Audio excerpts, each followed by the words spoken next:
Dear viewers, Assalamu alaikum. Today I am going to take another part of this changing sentence. So let's see. So তোমরা দেখতে পাচ্ছ যে affirmative সেন্টেন্সে যখন আমাদের as soon as থাকবে তখন আমরা নেগেটিভ করার সময় as soon as এর পরিবর্তে no sooner had ব্যবহার করব। ঠিক আছে? তাহলে চলো দেখি যে এই বাক্যটা দেখি যে as soon as the thief saw the police he ran away. as soon as মানে যেই মাত্র বা যখনই যেই মাত্র চোরটি পুলিশটিকে দেখলো সেই মাত্র সে পালিয়ে গেল। কে পালিয়ে গেল? চোরটি পালিয়ে গেল। অর্থাৎ এই বাক্যটা অ্যাজ সুন অ্যাজ যুক্ত বাক্য, অর্থাৎ এই বাক্যটা হচ্ছে যে অ্যাফার্মেটিভ বাক্য। আমরা অ্যাফার্মেটিভ থেকে নেগেটিভে পরিবর্তন করব। তাহলে নো সুনার হ্যাড একটা negative word, no sooner had itself is a negative word. এর অর্থ হচ্ছে যে করতে না করতে, যেতে না যেতে, খেতে না খেতে, এই টাইপের। অর্থাৎ কোনো কিছু করতে না করতে, হতে না হতেই, অর্থাৎ দুইটা সময় ঠিক একই সময়ে কাজ সংঘটিত হবে এরকমটা বোঝাবে। অর্থাৎ প্রথমে আমরা কি ব্যবহার করব? অ্যাজ সুন অ্যাজ এর পরিবর্তে no sooner had the thief, no sooner had দেওয়ার পরে আমরা নো সোনার হ্যাড দেওয়ার পরে আমরা প্রথম সাবজেক্ট দিব। তাহলে যে বাক্যে হ্যাড থাকবে সেই বাক্যে অবশ্যই আমরা V3 ব্যবহার করব। তার কারণ নো সোনার হ্যাড যুক্ত প্রথম অংশ পাস্ট পারফেক্ট এবং পরবর্তী অংশ পাস্ট ইনডেফিনাইট। আর অ্যাজ সুন অ্যাজ যুক্ত বাক্য দুইটাই পাস্ট সিম্পল। অর্থাৎ as soon as the thief saw the police প্রথম অংশ সিম্পল এবং পরবর্তী অংশ সিম্পল। কিন্তু নো সোনার হ্যাড যুক্ত বাক্যে প্রথম অংশ পাস্ট পারফেক্ট যেহেতু হ্যাড আছে এবং পরবর্তী অংশ past simple. No sooner had the thief saw, তাহলে এখন আমরা কি করব? স এর পরিবর্তে সিন দ্য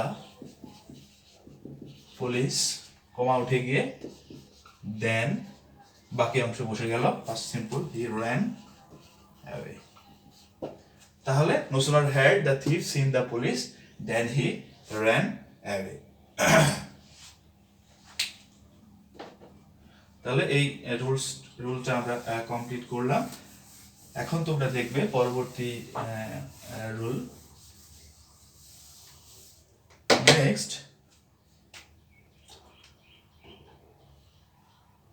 নেক্সট আমরা দেখতে যাচ্ছি এখন বোথ ডট ডট অ্যান্ড। এই বাক্যটা বোথ ডট ডট অ্যান্ড এরকম যুক্ত বাক্যে, অর্থাৎ এটা একটা কি সেন্টেন্স? একটা সিম্পল সেন্টেন্স, যেখানে আমরা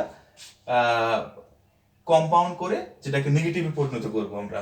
হ্যাঁ, তা চলো দেখি। He is both a teacher and a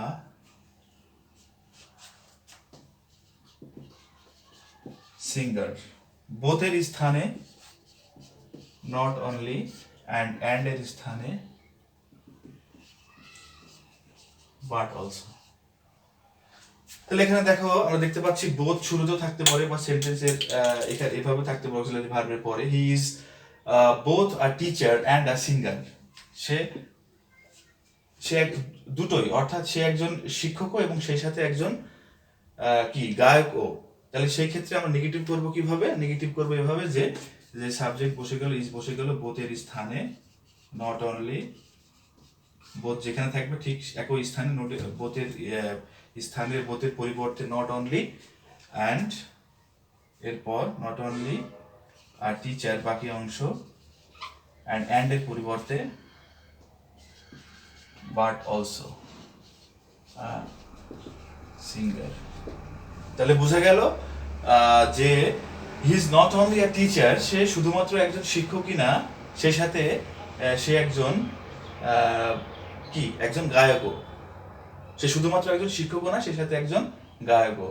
তাহলে আমরা both dot dot and, both এর পরিবর্তে নট অনলি ব্যবহার করব এবং অ্যান্ড এর পরিবর্তে আমরা বাট অলসো ব্যবহার করব।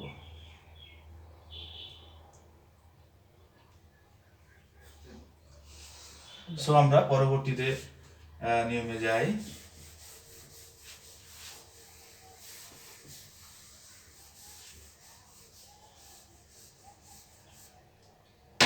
এরপরে ডিগ্রি সংক্রান্ত যে বিষয়টা, আমরা যখন ডিগ্রি আলোচনা করব তখন এই বিষয়টা আর একটু পরিষ্কার করে দেব, কিন্তু এখন আমরা খুব সিম্পলি একটা ডিগ্রি নিয়ে আলোচনা করব, যেমন he is the best boy in the class. এই বাক্যটা অ্যাফার্মেটিভ, অর্থাৎ অ্যাকর্ডিং টু ডিগ্রি যদি এটাকে বুঝতে যায় তাহলে এটা কিন্তু একটা সুপারলেটিভ ডিগ্রি, কারণ দি যুক্ত বাক্য সবসময় সুপারলেটিভ ডিগ্রিতে হয়। এখানে যেহেতু আমাদের গুড, বেটার, বেস্ট, হ্যাঁ, এটা ডিগ্রিতে সুপারলেটিভ বাক্য। এখন এটাকে আমরা নেগেটিভ করব, ঠিক আমরা পজিটিভ করে, অর্থাৎ অ্যাকর্ডিং টু ডিগ্রি এটা পজিটিভ রূপটা হচ্ছে এখানে নেগেটিভ, কারণ প্রথমে আমাদের কি আসবে, নো আদার আসবে, হ্যাঁ, নো আদার। তাহলে এখানে শুরুতেই আমরা কি ব্যবহার করব, তাহলে এখানে দি যুক্ত যে ডিগ্রির ফর্ম, সেখানে ডিগ্রিতে, হ্যাঁ, সেই ক্ষেত্রে আমরা এখানে নেগেটিভে প্রথমেই আমরা নো আদার ব্যবহার করব।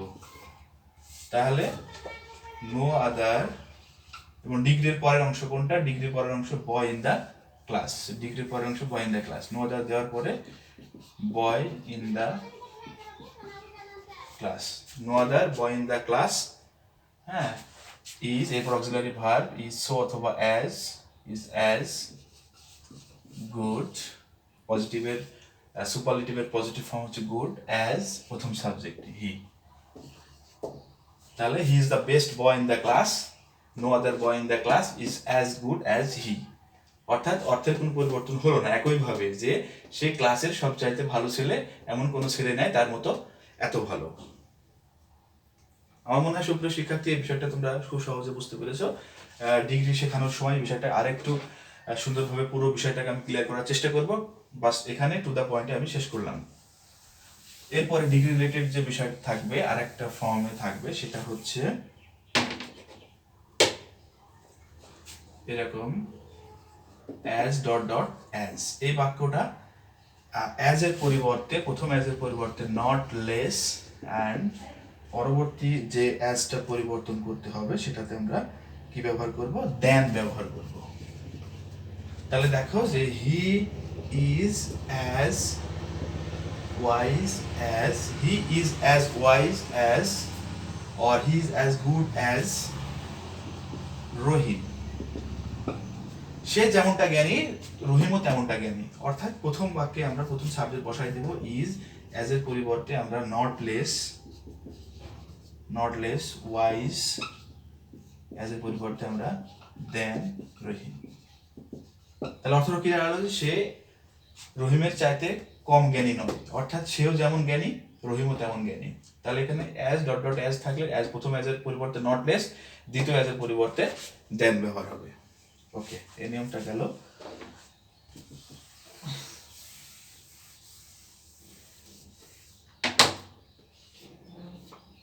এর পরবর্তীতে আমি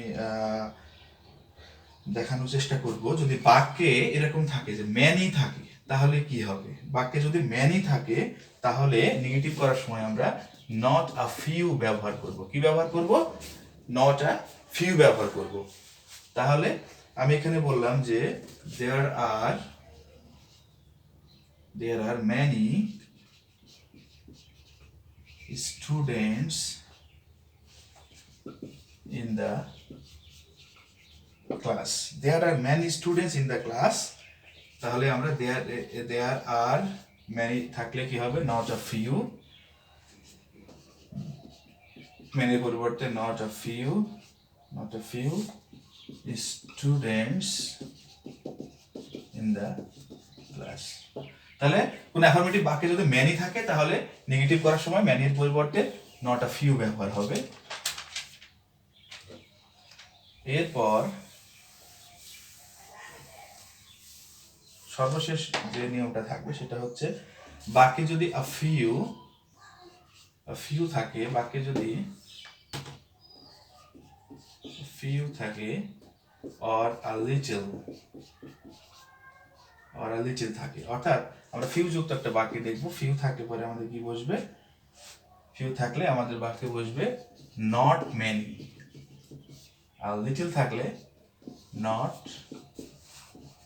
মাচ। উদাহরণের মাধ্যমে এখন আমরা দেখব, যেহেতু এখানে বলা হচ্ছে যে আ ফিউ অর্থাৎ অল্প কিছু, হ্যাঁ, নট মেনি মানে বেশি নয়, তার মানে অল্প কিছু, আর লিটল অর্থাৎ অল্প পরিমাণ, নট মাস বেশি পরিমাণে নয়।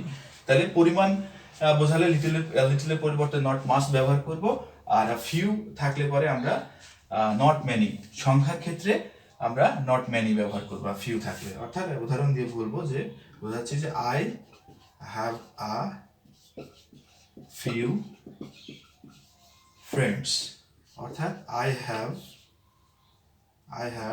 আ ফিউ এর পরিবর্তে not many friends. I have a few friends, I have not many friends. আমার অল্প কিছু বন্ধু আছে, অর্থাৎ আমার বেশি বন্ধু নাই, তার মানে আমাদের অল্প কিছু বন্ধু আছে। অর্থাৎ এখানে meaning is same but structure is different from one another, each other. এটা আমি প্রথম থেকে বলে আসছি, এখানে অর্থের কোনো পরিবর্তন নাই, জাস্ট শুধুমাত্র গঠনের পরিবর্তন আছে, অর্থাৎ স্ট্রাকচারের পরিবর্তন। ফিউ থাকলে নট মেনি থাকলে এ ফিউ, অর্থাৎ এই বাক্যটা অ্যাফার্মেটিভ বাক্য, এটাকে আমরা নেগেটিভে শিখলাম। এর পরবর্তীতে ইন্টারসেন্স, নেগেটিভ থেকে যদি নট মেনি থেকে বলা হয় যে নট মেনি যুক্ত বাক্য নেগেটিভ থেকে অ্যাফার্মেটিভ করো, তাহলে ঠিক আমরা এফইউ চলে আসবো, এফইউ দিয়ে আমরা অ্যাফার্মেটিভ করবো। এফইউ যুক্ত অ্যাফার্মেটিভ বাক্যে নেগেটিভ করতে হলে আমরা ঠিক নট মেনিতে চলে যাবো। এরপরে অন দ্য আদার হ্যান্ড আমরা লিটল রাইস এ নিয়ে করবো, লিটল দিয়ে করবো। যেমন I have a little rice, এই বাক্যটা খুব ইউনিভার্সাল একটা বাক্য, মানে আমি প্রায় ব্যবহার করে থাকি স্টুডেন্টদের জন্য। I have a little rice, অর্থাৎ আই হ্যাভ লিটল পরিবর্তে not, I have not much rice. I have little rice, অর্থাৎ I have not much rice. তাহলে লিটলের পরিবর্তে নট মাস ব্যবহার করলাম, এভাবে অ্যাফার্মেটিভ থেকে আমরা নেগেটিভে পরিণত করলাম। সো আমরা এই বিষয়গুলো আলোকপাত করলাম, এছাড়াও আরো কয়েকটি আমরা পাবো, সেগুলো একটু সংক্ষিপ্ত আকারে দেখার চেষ্টা করি। যেমনটা বাক্যে যদি কখনো সামটাইমস থাকে তাহলে কি হবে? সামটাইমস থাকে তাহলে আমরা কিভাবে করব? যেমন এভাবে উদাহরণ দিতে পারি যে মাই, উদাহরণটা খুব ইজি একটা উদাহরণ দিতে আমাদের সুবিধার্থে বোঝার জন্য। যে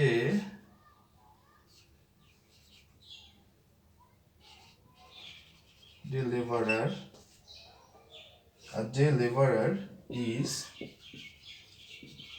sometimes happy.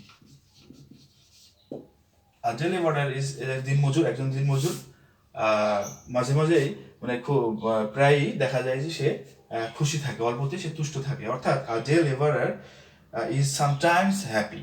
হ্যাঁ, তো সামটাইমস এর পরিবর্তে আমরা কি ব্যবহার করব? নট অলওয়েজ এটা ব্যবহার করব। তাহলে আমরা সব সময় নয়, অর্থাৎ মাঝে মাঝে সে খুশি থাকে, হ্যাঁ, সব সময় নয়। তাহলে আমরা কি করব? আর deliverer is not always happy। একজন ডেলিভারার যে সব সময় খুশি থাকে না, মানে মাঝে মাঝে খুশি থাকে। তাহলে দেখো এখানেও কিন্তু অর্থের কোনো পরিবর্তন নাই, একই অর্থ বিভিন্ন ভাবে প্রকাশ করার ভঙ্গিমাকে আমরা চেঞ্জিং সেন্টেন্স বলতে পারি, কি তাই না? আচ্ছা, এরপরে যে অলওয়েজ যেহেতু নিয়ে আসলাম, অলওয়েজ একটা দারুণ ব্যবহার, সেটা আমরা এখনো হয়তো দেখাইনি, সেটা দেখবো যে অলওয়েজ যুক্ত বাক্যে অলওয়েজ থাকলে বাক্যে নেগেটিভ করার সময় আমাদের কি ব্যবহার হয়? নেভার ব্যবহার হয়। যেমন হি ইজ অলওয়েজ লেট, সে সর্বদাই দেরি করে, হ্যাঁ, he is always late. Always থাকলে নেভার, তাহলে হি ইজ অলওয়েজ পরিবর্তে নেভার, কারণ নেভার ইটসেলফ নেগেটিভ ওয়ার্ড, তাহলে এই জন্য আমরা নেগেটিভের জন্য যে দুটো পরিবর্তন করতে হয়, যে নট ব্যবহার করতে হয়, অন্যদিকে মূল শব্দ বিপরীত, কিন্তু এখানে নট ব্যবহার করবো না, কারণ এখানে আমরা নেভার নিজে একটা নেগেটিভ শব্দ, এই জন্য অলওয়েজের পরিবর্তে নেভার দিয়ে আমার বাক্যটা নেগেটিভ হয়ে গেল। তাহলে হি ইজ নেভার পাংচুয়াল, এটা বিপরীত পাংচুয়াল, মানে সে কখনোই সময়নিষ্ঠ নয়, তার মানে সে সবসময় লেট, দেরি করে। সো আমরা এই ছিল মোটামুটি ভাবে আজকের বিষয়বস্তু। এছাড়াও যদি আরেকটা নিয়ম আমরা ইউনিভার্সালি দেখতে পারি, সেটা হচ্ছে যে যদি বাক্যে বিশেষ করে এরকম থাকে, যেমনটা যদি বাক্যে ইউনিভার্সাল কোনো কথা থাকে, যেমন এখানে থাকলো যে হেলথ ইজ ওয়েলথ, এইটা একটু কখনো সেন্টেন্স পেলে আমরা সেই ধরনের বাক্যকে নেগেটিভ করতে হলে আমরা নেগেটিভ ইন্টারোগেটিভে করব। নর্মালি টেন্স যেমন আমরা নেগেটিভ ইন্টারোগেটিভ করি সেভাবে এই বাক্যটা নেগেটিভে পরিণত হবে। অর্থাৎ হেলথ ইজ ওয়েলথ, স্বাস্থ্যই সম্পদ। কি স্বাস্থ্য সম্পদ না, তার মানে কি স্বাস্থ্যই সম্পদ। তাহলে এখানে আমরা নেগেটিভ করব, তবে প্রশ্ন বোধক চিহ্ন বসবে, প্রশ্নের মতো করেই থাকবে কিন্তু নেগেটিভ হয়ে যাবে অটোমেটিক। হ্যাঁ, ইজেন্ট হেলথ ওয়েলথ, এটা বাক্যের নেগেটিভ। এটা খুব রেয়ার ইউজ, এটা খুব বেশি ইউজেবল না, আমরা মাঝে মাঝে খুব রেয়ার আসে। এছাড়াও আমরা ডু ভার্ব যুক্ত যে সেন্টেন্সগুলো সেখানে আমরা ডু অথবা ডাজ ব্যবহার করব। এভাবে মোটামুটি আমরা এই বিষয়গুলোকে শেষ করব। এছাড়া আরেকটা নিয়ম আমার এই মুহূর্তে মাথায় আসলো, সেটা হচ্ছে যে টু এবং টু, টু এই বিষয়টা হচ্ছে সিম্পল কমপ্লেক্স কম্পাউন্ডের মধ্যে আমাদের বিষয়টা থাকবে। তবে টু এবং টু বাক্যটা সিম্পল অর্থাৎ অ্যাফার্মেটিভ, এবং এই নেগেটিভ করতে গেলে আমাদের সো দ্যাট, এরপরে ব্র্যাকেটে সাবজেক্ট প্লাস প্রথম সাবজেক্ট প্লাস ক্যান অথবা could according to the first subject. যদি প্রেজেন্ট ফর্ম হয় তাহলে ক্যান, যদি পাস্ট ফর্ম হয় তাহলে কুড, মে অথবা মাইট, ওইভাবে হতে পারে। যেমন আমরা কুইজে একটা সেন্টেন্স ব্যবহার করলাম, he is too weak to walk, he is too weak to walk. তাহলে সেই ক্ষেত্রে he is too weak to walk, তাহলে কি হবে, হি ইজ টু এর পরিবর্তে সো, উইক, টু এর পরিবর্তে দ্যাট, প্রথম সাবজেক্ট হি, বাক্যটা নেগেটিভ তাই আমরা ক্যান নট ব্যবহার করবো, যেহেতু এখানে ইজ আছে। তাহলে ওয়াজ থাকলে কুড নট, আর ইজ থাকলে আমরা cannot, he is so weak that he cannot walk. So সে এত দুর্বল যে সে হাঁটতে পারে না, সে এত দুর্বল যে সে হাঁটতে পারে না, অর্থাৎ অতিমাত্রা দুর্বল হাঁটতে। তাহলে এই বাক্যটা অ্যাফার্মেটিভ, এখান থেকে আমরা নেগেটিভ করার সময় টু এর পরিবর্তে সো, এই টু এর পরিবর্তে দ্যাট, প্রথম সাবজেক্ট বসে গেল, এরপরে ক্যান নট অথবা could not according to the tense. যদি if the tense is present so we have to use can not, and if the tense is past so you have to use could not, এরপরে V1, যেহেতু model ভার্বের পরে সবসময় V1 ই বসে। তো তাহলে এটা ছিল আমাদের affirmative two and negative. I hope you all have understood all the rules. So I think এই চেঞ্জিং সেন্টেন্সের উপর affirmative to negative, negative to affirmative interchange আমার মনে হয় তোমরা সকলে বুঝতে পেরেছো খুব সহজেই। So thank you very much, ইনশাল্লাহ আবারও দেখা হবে। সে পর্যন্ত stay fine and stay safe. Thank you, আসসালামু আলাইকুম।